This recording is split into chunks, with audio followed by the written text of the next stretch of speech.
Okay. Okay, so All right. are we ready? Yeah. Okay. All right. Hi, everybody. Wait, start over. Take two. Well, welcome to the show. To Start the again. site. I'm on the show, and even I don't feel welcome. I know.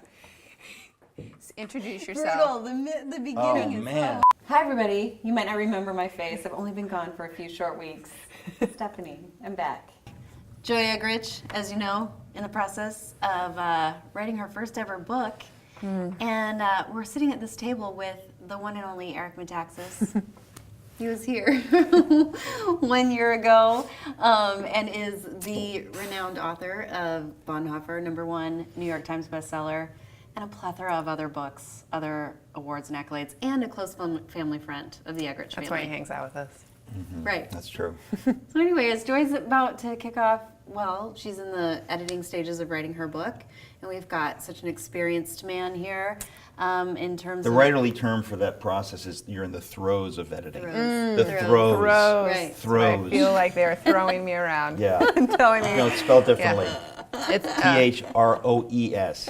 As an experienced You like- writer, I know the difference between Throws and Throes. And I want to share my knowledge. That's what this is about right here. Yeah, and this is the third time I've been confronted in the last I don't know how many months about my English. It's good because Right. I don't know how to speak and I don't know how to spell. What did you just recently? Is it your first language? I'm German. You should know Really? this, Yeah. Mr. Bonhoeffer. Yeah, because you speak it almost like a native speaker, I have to tell you. You could fool some people.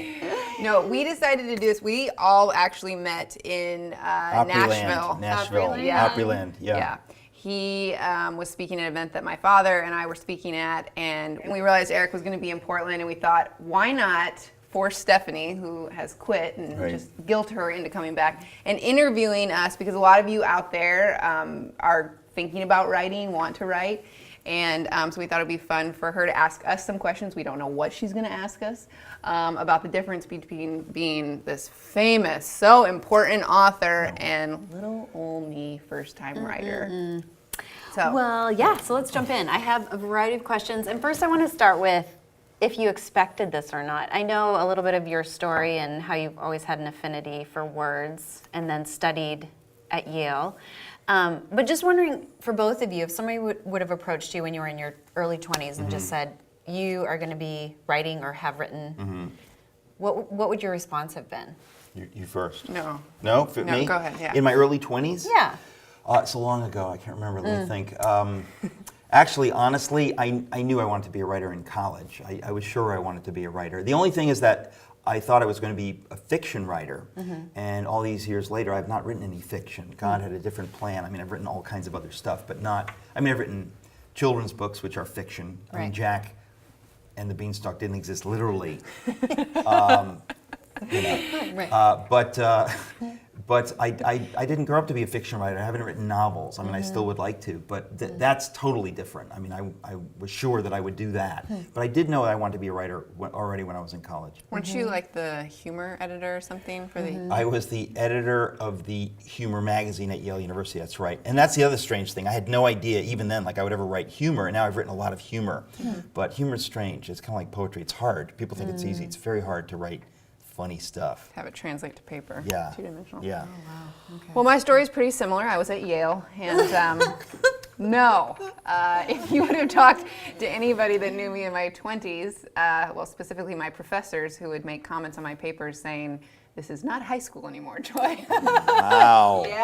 Yeah. I had more than one professor write that and say that. So school was always a struggle for me. I went to a great school, Westmont College, but I always had to have tutors and whatnot. So no. My answer would be no. No way, not happening. No. So this is all a big surprise. But yeah. Well, so on the heels of that, I just would love to get at what was the thing that nudged both of you. And so for you saying that you always thought it would be fiction, but then you ended up going down all these other paths, what was it like? What was your inspiration that had you write what you did? And same for you, Joy. Like, what is it that's kind of nudged you to do this? Well, for me, I mean, I'm just generally scattered and unfocused. And so part of that is kind of who you are, being eclectic, having different interests. Not everyone does. I mean, some people just want to do one thing and they know it and they work at it and that's what they do. I've not been like that. I'm not particularly proud of that, but at the same time, I've kind of given into it to some extent. And I like doing different things. Like, I think it was fun. I mean, I've written 30 children's books. I wrote for Veggie Tales, but I knew when I was doing that, I'm not a children's book author. This is something I'm doing, but I'm not a children's book author. I wrote books of apologetics, but I'm not an apologist. I mean, there are people who do each of these things, and that's what they do, and they're great at it. I'm more of a dilettante, but I have fun doing different things. I like that. I've written 2 biographies, but I'm not a biographer. Everybody thinks, oh, of course now you're going to write biographies. Wrong. Let me say that again. No. And but I just I really didn't. It was really after I became a Christian, which was 25 years ago, that suddenly I gave my life, my career over to God, and He took me on this different path. And it hasn't been easy, but in retrospect, I'm glad that I didn't do it my way. Yeah. So just to push a little further into that, you said no. please. You No, kind of that's want to enough. start singing Okay, Sinatra yeah. right now. No, go ahead. Yeah. No, but just saying, as He pushed you in another direction, Yeah. how did you read that? How did you know, like, this, I'm supposed to write about these things? I don't. That's not the kind of thing I can really answer. I don't know. A lot of it has, seems like happenstance or just circumstances, and so it's not like I had some inner knowing. It was really just the path. I mean, the children's books, that was a bizarre thing. It was right after I became a Christian, and I had a genuinely miraculous experience of being hired by this company to write children's books, and I had no ambition to write children's books at all, none. And yet I found that I was being asked to adapt folk tales like Jack of the Beanstalk or all these different stories, like tons of them, for a company called Rabbit Ears. And so I could exercise my literary talent to write in a writerly way. I mean, because if you read old folk tales, Grimm's fairy tales, they're very writerly and there's kind of a mannered way that and I had fun with that because it's sort of archaic. And so I did that and it was kind of fun. And in the course of doing that, I realized I like this. I never would have opted to do that unless it was sort of just given to me, sort of forced on me. This here, we want you to do this. Yeah. So I think a lot of life is that way, and I think it's always the combination, depending on your personality, of being focused and kind of making goals and following them versus being open to whatever happens. And I think you can err on either side, and people do, right? Some people are so focused. What's the metaphor? People say, like, you climb up a ladder, you work so hard to climb up a ladder and then you find out it was leaning against the wrong building, So like you have to really be open to where does God want me to go, but you can also be so unfocused and not set goals and, it's like somebody who never prepares or anything. So for me, that's been a real balance. Yeah, good, thank you. That's helpful. I felt like when I started doing Love and Respect Now, it wasn't even called Love and Respect Now, I just, my whole story is kind of directing my parents' conferences and then hearing people say, I wish we'd have known this 20 years ago, and then going, okay, I want to help my generation. And I didn't know what that would look like, so I started, researching and reading and all this stuff. And I remember starting to have all these theories and all these ideas, and then my dad was like, well, you don't know if you really can articulate your theories or your ideas if you can't write them or speak them. And nobody's asking you to come speak, so start writing. And I think it was just like this blog that I had at first, on my own, and I was just writing, and I don't think anybody was reading it. But I think the practice of that, like the diligence of it, not even knowing what it was going to lead to, helped develop me to get my voice. Speaking is what I prefer, but I think the writing still was never anything I was going to do. I was always just going to be a bridge to get people to look at my parents' material. But then more and more people started saying, you have this message, and when I would speak, I would bring in so much more of my own story, which I don't do on the site. And so then it finally came to this place where a number of people, specifically my parents, were like, no, I think it is the time to write. And so this book that I'm writing, to me it was easy to get it out in a sense because I was just sharing more of like my life story and kind of getting at the root of where I feel like our generation is at. So it's not a relationship self-help book or anything like that.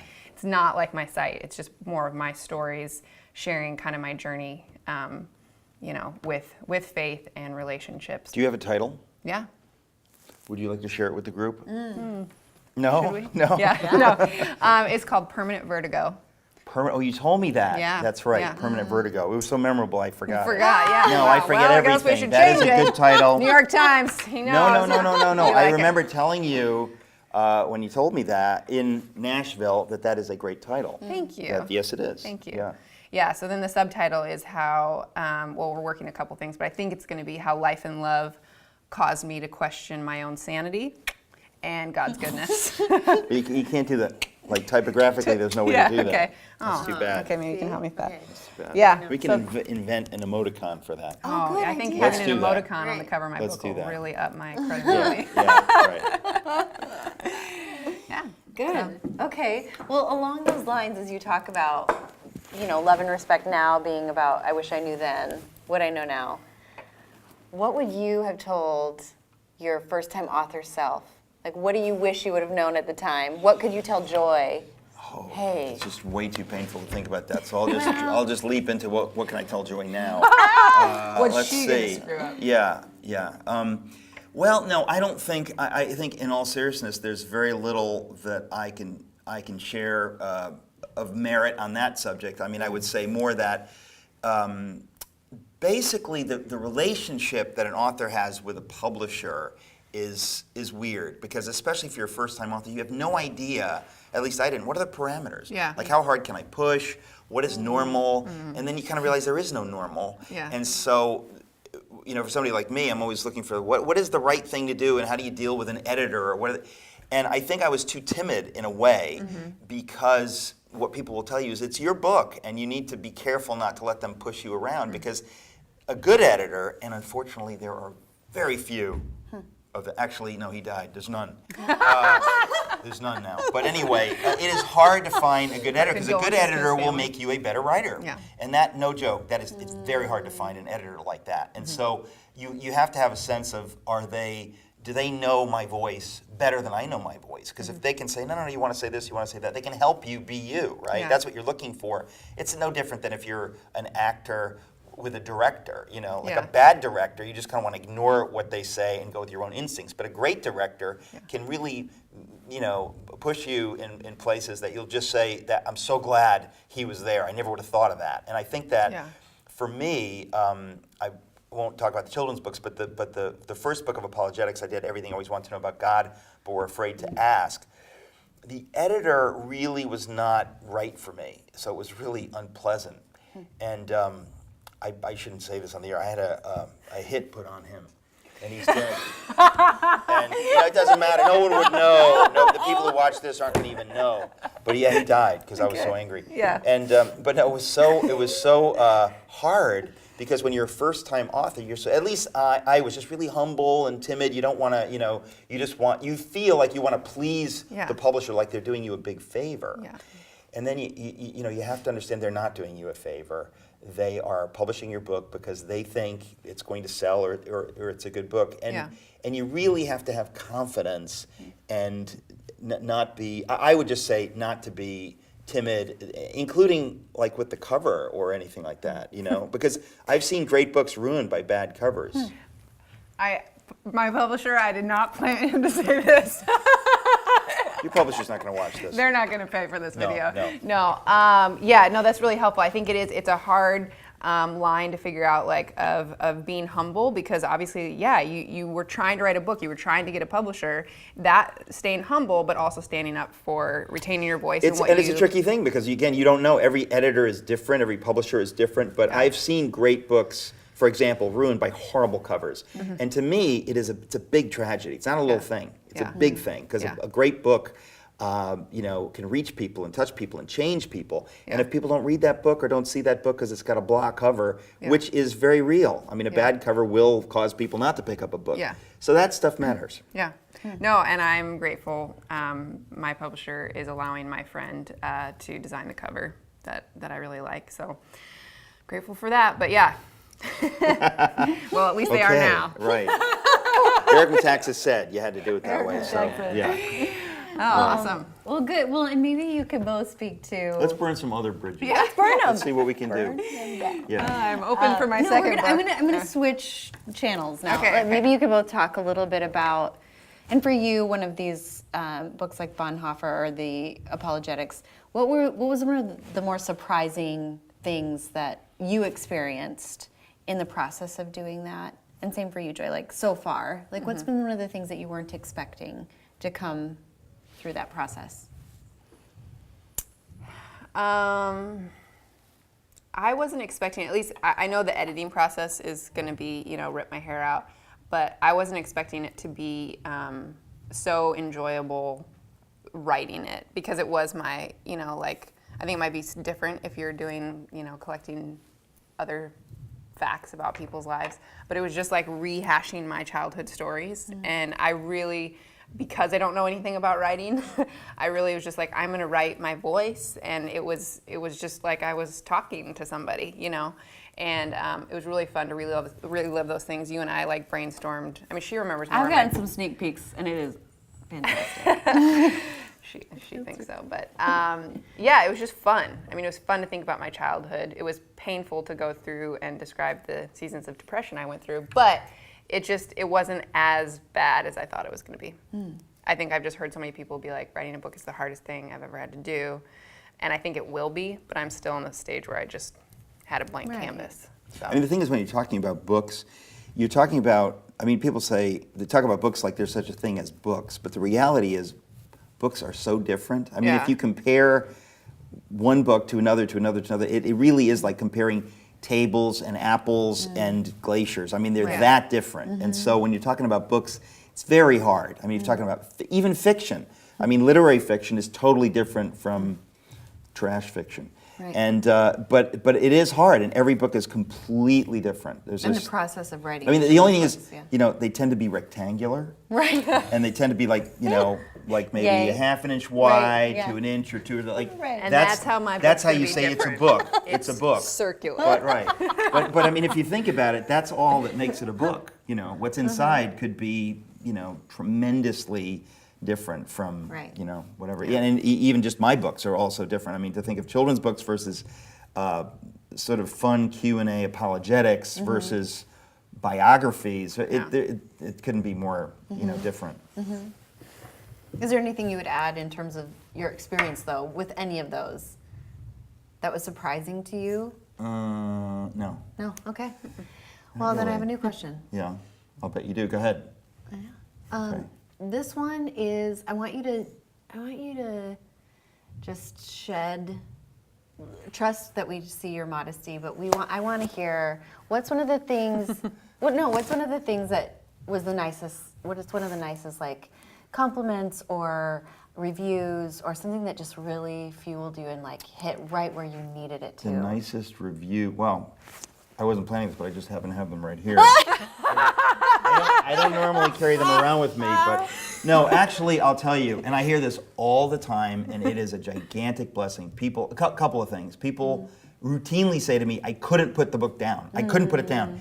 For an author, that's the most wonderful thing. And I promise you, when I was writing these books, I was sure people could put it down. Like, I had no clue that the narrative would carry it like that. But so many people have said that. That's thrilling for an author to hear that. But way better than that is when people say, this book changed my life. And with the Bonhoeffer book, and I can't take much credit for that because it's his story that is changing people's lives. But I had the honor of writing that story in a way, where you get out of the way so that his story can shine and sing. And that story is genuinely changing people's lives and even leading some people to faith.